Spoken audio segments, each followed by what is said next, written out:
Now, after 6 months of use, I still cannot wrap my head around the fact that the Infinix GT30 Pro is a phone that costs a fraction of what most flagships do, yet is still able to compete with them on every single level that truly matters. Now see, the Infinix GT30 Pro is significantly cheaper than most phones on the market right now, but somehow it still manages to keep up. It's fast, it's responsive, it's built well, and when it comes to gaming, it just dominates. And to me, that's the whole point of a gaming phone. They shouldn't be more expensive than a PS5 or cost more than half the handhelds that are already sitting on our shelves collecting dust. In my opinion, I believe that a gaming phone should stay affordable, like what most gamers actually use, but still deliver when it counts. And in my opinion, I believe that that's what makes a gaming phone like the GT30 Pro different from the rest. Because when it comes to handheld portable gaming, it isn't always about luxury, it's more about accessibility. Think about the Nintendo DS, the PSP, etc. They weren't expensive, yet they played a very important role in the industry of gaming. And the GT30 Pro just gets that. Now, don't get me wrong, it's far from perfect, sure,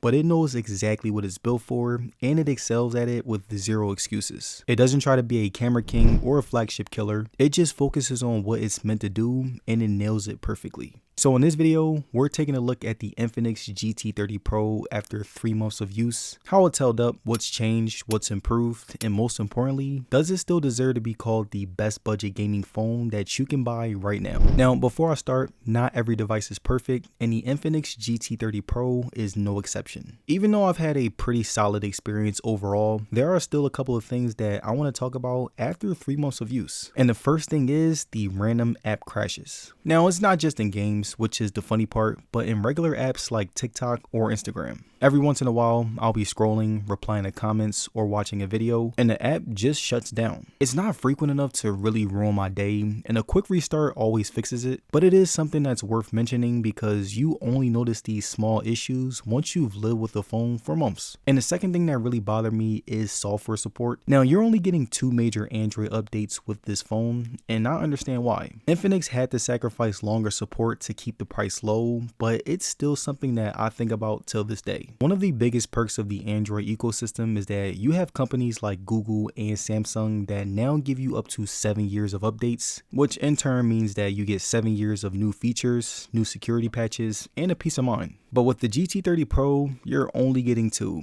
and if you plan on keeping your phone for a very long time, that's definitely something that you'll have to consider. But honestly, outside of those 2 things, my experience has been pretty pleasant. This phone consistently outperforms its price, especially in the US where we don't really get too many phones that go all out like this without costing a fortune. The performance, the gaming features, the build, it all makes the GT30 Pro feel way more expensive than it actually is. So yeah, it's not perfect. It does have a couple of quirks, but for what you pay, this thing does deliver with no excuses, and it delivers exactly where it's supposed to. Now, the GT30 Pro is powered by the MediaTek Dimensity 8350 Ultimate, a 4nm chip clocked up to 3.35 GHz, and on paper, they claim that it pushes past 1.4 million points, and in testing from different reviewers, it was able to have scores in the 1.3 to 1.5 million range crop up repeatedly, putting it in the upper mid-range to almost flagship bracket when it comes to power. But despite the looks on paper, benchmarks are the promise, not always the performance over time. So I treated the 30 Pro like a real gamer's device. Now, over sustained play sessions, heat is the ultimate test. The GT30 Pro uses a 6-layer 3D vapor chamber plus graphite copper foil structure to dissipate heat. And what that means in practice is that under long matches, it does warm up, but not to crisis levels. I was getting around 42 to 45 Celsius in my experience on titles like Call of Duty Mobile or even Genshin Impact. And let's say if the numbers were worse and I felt like I really had to deal with heat, the GT30 Pro also came with a cooling fan accessory, and not only did it make it cooler when I was playing Call of Duty Mobile, but it also was able to give me a noticeable performance boost. For the past couple of days, I plugged in the fan and ran a 2-hour ranked match of Call of Duty Mobile. I was in midday heat without the fan, and again, my phone was pushing 42 to 43 Celsius mid-match and would dip frames a bit, and with the fan, temps stayed 2 to 3 Celsius lower, and the frame drop stutters happened much less often. My thumb was fine, my hands were okay, and it was a phone that was doing the sweating, so I didn't have to.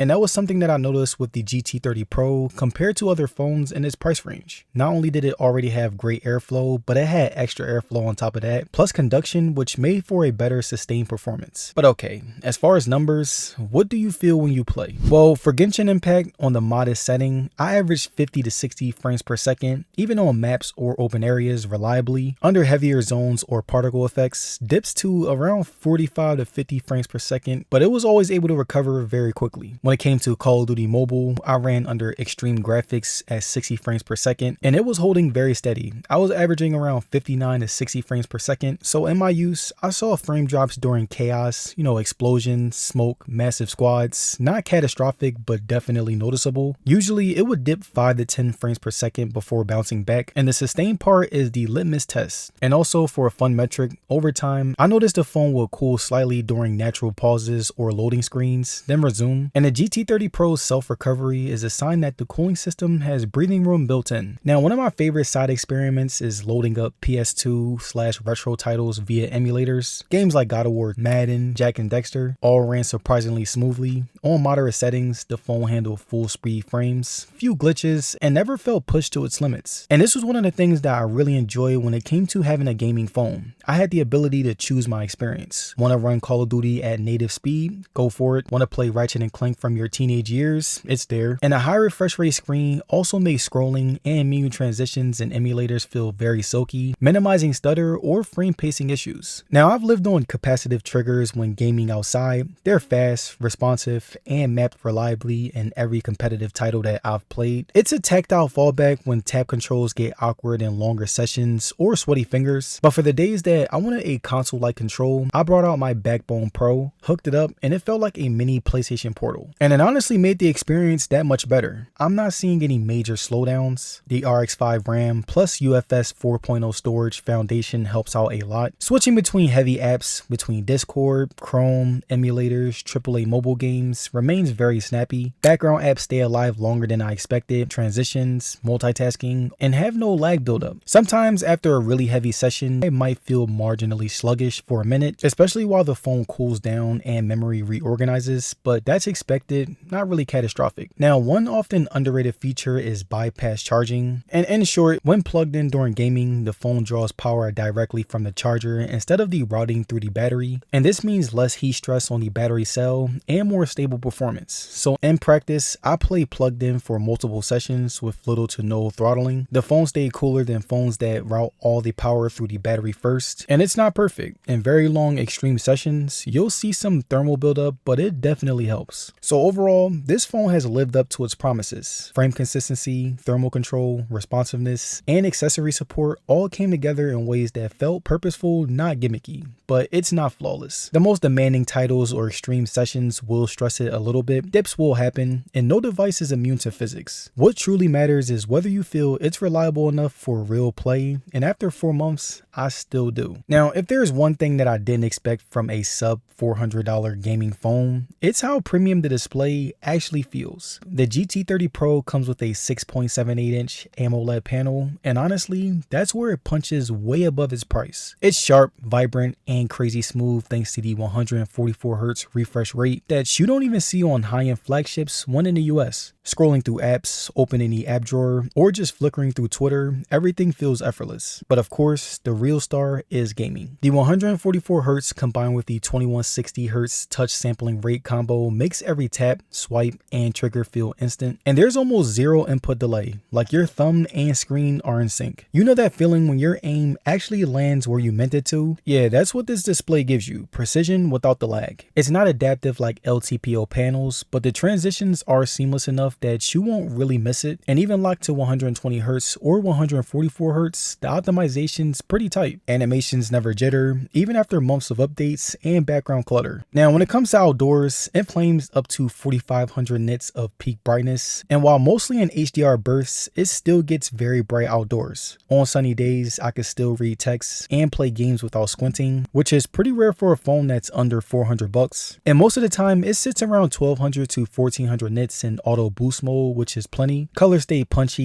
even under direct sunlight, and I never noticed any dimming issues from heat, which is something that often plagues mid-range AMOLEDs. Color accuracy leans towards that vivid gamer aesthetic, richer reds, deeper blues, and if you prefer realism, there's a natural mode in the display settings that tones it down nicely, and HDR playback on YouTube looks surprisingly immersive. Highlights pop, blacks are deep, and the shadow detail holds up very well. The 1.5K resolution gives everything a crisp edge, so icons and text look clean, even compared to phones that cost double. Watching movies or editing thumbnails feels comfortable, no pixelation and no grainy gradients. And another underrated detail is that Infinix used a Gorilla Glass 7i front panel, which has held up very well. I haven't noticed any micro scratches even after months of sliding it across desks and tripods. And if you're sensitive to flicker, you'll appreciate that this panel has high frequency PWM dimming, reducing strain during late night scrolling or editing sessions. So yeah, this display isn't just good for the price, it's genuinely impressive. It feels responsive, holds its brightness, and still makes everyday content look clean and crisp. Although the display is great, here's the thing. When you buy a gaming phone, you don't expect the camera to blow your mind. But I'd say that this one doesn't disappoint, it just stays in its lane, and it does it surprisingly well. The main camera is a 108 megapixel sensor, and in good light, it actually punches way above its price tag. Colors are a bit on the saturated side, skies lean slightly nice, but it's the kind of tuning that looks pretty good for social media right out of the box. Dynamic range is decent. It manages to keep skies from blowing out while keeping shadow details alive. It's not pixel peeper sharp like a flagship, but for casual photography, you know, from food to street shots to portraits, it genuinely looks nice. But one thing that I will say is that you might notice a bit of over sharpening when you zoom in, especially on textured surfaces like walls or plants, but honestly, at this price, that's just nitpicking.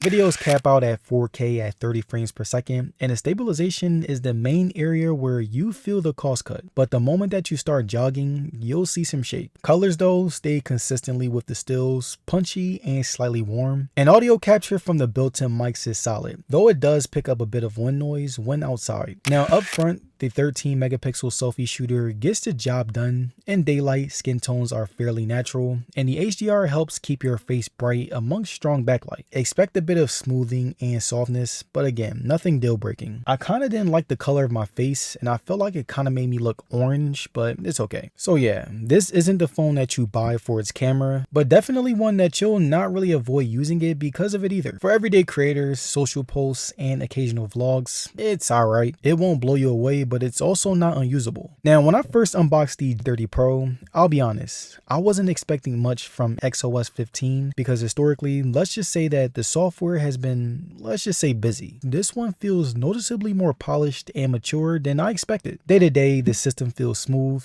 App switching is instant, animations don't stutter, and the 144Hz display stays consistent across most apps. They've clearly optimized memory management. I can keep games like Call of Duty Mobile and Instagram open in the background without either relaunching. It still has a few built-in Infinix apps that you might not need, but they're easy to disable now, which always wasn't the case in the past. Software updates have been steady. Infinix pushed out 2 updates since launch, both improving stability and camera HDR performance, and the company promises 2 major Android versions and 3 years of security patches, which for a gaming focused phone in this price range is not too bad. X Arena game mode auto optimizes GPU and CPU performance when you launch a title. The notification management can silence distractions mid-match, and you still get features like bypass charging, screen recorder, and live FPS counters, all neatly organized instead of these scattered menus. And it finally feels like Infinix knows what gamers actually want. Less clutter and more control. So no, as far as software, it's not stock Android, but it's no longer the chaotic skin that it used to be either. 4 months in, it still feels stable, responsive, and balanced. The kind of software that just stays out of your way and lets the hardware shine. Now it's also got dual stereo speakers with DTS and Dolby Atmos support, and they're tuned to sound loud, clean, and punchy. There's actual separation between the left and right channels, something that you can feel when gaming or watching content. Positional cues are clear enough to where you can tell where the footprints are coming from, and in general use, dialogue sounds crisp without distortion even at max volume. Sure, the highs can get slightly sharp when you crank it all the way up, but the mids stay warm and the bass is present enough to keep music or gameplay immersive. I've mostly been gaming with earbuds, and honestly, latency hasn't been much of a problem. The haptic motor on this thing also deserves some credit too. It's not flagship grade, but it is sharp enough to make gameplay feel more tactile. You get 5G, Wi-Fi 6, Bluetooth 5.4, NFC, and even an IR blaster for controlling TVs or other devices. And that's pretty impressive since most phones in the US don't come with them anymore. It reminded me that gaming doesn't have to be this big setup or some expensive piece of hardware collecting dust in the corner. Sometimes it's just about having something small, powerful, and convenient enough to make gaming fit into your life again, not the other way around. And like I said before, this phone isn't perfect. It's not the coolest, most optimized, or the most hyped phone out there, but it's real. It's also reliable, it performs, and most importantly, it made me want to pick up a game again, and to me, that's worth way more than specs or benchmarks. So if you've been feeling the same gamer's burnout that I did, if your consoles are gathering dust, or you just miss that feeling of playing again, or maybe you just want something mobile where you don't have to spend too much to get that spark back, the 30 Pro is a good option. And this has been my honest update on the GT30 Pro. Now, have you ever sat down to edit and realized that half of your fatigue isn't from work, but it's actually from your chair? Well, that was my exact problem, and I ended up switching to this one, the Habata E3, and it's made a noticeable difference. Now, the Habata is the world's first brand to apply AI technology to ergonomic chairs. It has created the world's most classic ergonomic chair, the E3 Pro. This chair has been selling well in Germany, France, Spain, the UK, the US, Japan, and China for 3 years.